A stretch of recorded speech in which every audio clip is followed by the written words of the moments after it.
जय हिंद। आज हम समझेंगे ज्वालामुखी विस्फोट की जो प्रक्रिया होती है वो क्या होती है, और साथ में ज्वालामुखी के प्रक्रिया के दौरान जो उसके प्रमुख भाग होते हैं ज्वालामुखी के, हम उसके बारे में हम समझते हैं।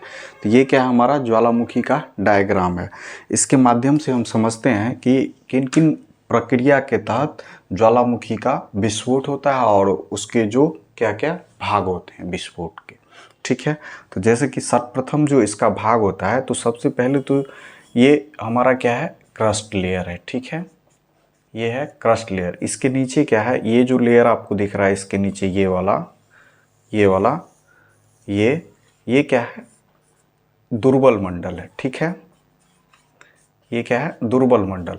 और इसी दुर्बल मंडल में हमारा क्या है, मैग्मा चैम्बर। ठीक है, यहीं पर जो है मैग्मा चैम्बर होता है, जहाँ से मैग्मा पृथ्वी की सतह की ओर बाहर निकलती है।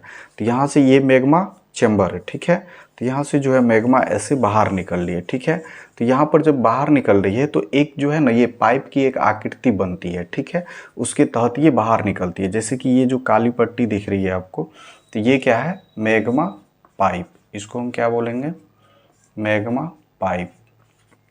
ठीक है, और जब ये बाहर निकलती है तो इसके ब्रांचेज भी बन जाते हैं। ठीक है, तो जैसे कि यहाँ पर एक ब्रांच बना है, ऐसे यहाँ से मैग्मा बाहर निकलने लगी है, तो हम इसको बोलेंगे ब्रांच पाइप या फिर सहायक पाइप। ठीक है, सहायक पाइप। फिर हम इसके ऊपर बढ़ते हैं तो यहाँ पर जो है धीरे धीरे क्या हो रहा है, देखिए यहाँ जो है ना, धीरे यहाँ ये सतह के ऊपर आई, फिर ऐसे मैग्मा ऐसे जमा होते होते होते जो है ना, यहाँ पर एक छोटा सा छिद्र जैसा आपको दिखेगा, तो इसको हम क्या बोलेंगे, क्रेटर। इसको हम बोलते हैं क्रेटर। और वहीं पर जो है आपको ज्वालामुखी का गला देखने को मिलेगा, ज्वालामुखी का गला। ठीक है, क्रेटर जिस जगह पे बना होता है वहीं पर क्या होता है, ज्वालामुखी का गला होता है। ठीक है, और यहाँ से जो है मैग्मा प्रवाहित होती रहती है। तो ऐसे जो मैग्मा ऐसे बाहर निकल रही है, ऐसे बाहर निकल रही है, तो ये लावा के फॉर्म में बाहर निकल रही है, तो इसको हम क्या बोलेंगे, लावा का प्रवाह।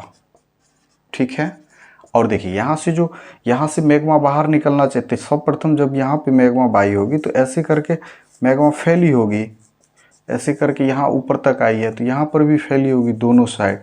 तो ये क्या हो जाएगा, ये जो वाइट कलर का आपको जो दिख रहा है, ये वाइट कलर का, इसको हम बोलते हैं ठोस लावा की परत। ठोस लावा की परत। जब मैग्मा ऐसे बाहर, जैसे ये मैग्मा लावा का क्या हो रहा है, प्रवाह हो रहा है, तो ये फिर ये ठंडा भी हो गया। ठंडा होने के बाद क्या हो जाएगी, ये ठोस हो जाएगी। तो हम इसको बाद में जाकर हम इसको भी क्या बोलेंगे, ठोस लावा की परत। जैसे कि अभी इसको हम बोल रहे हैं, ये वाइट वाली जो परत है ये क्या है, ठोस लावा की परत है। ठीक है, तो ये इसके जो है प्रमुख भाग हैं। और हम इसके आगे थोड़ा सा हम इसकी बात करते हैं। तो ये देखिए यहाँ से जो है, जब मैग्मा बाहर आती है तो ज्वालामुखी विस्फोट जब होता है तो सिर्फ मैग्मा ही नहीं बाहर आता है, बल्कि ठोस, द्रव, गैस, ये तीनों चीज़ यहाँ से बाहर निकलता है। तो देखिए यहाँ से क्या है कि राख भी बाहर निकलता है। तो ये जो है ना, इस तरह की एक आकृति बन जाती है ऊपर। ठीक है, तो इस तरह की जो आकृति बनती है तो इसको हम क्या बोलते हैं, राख का बादल।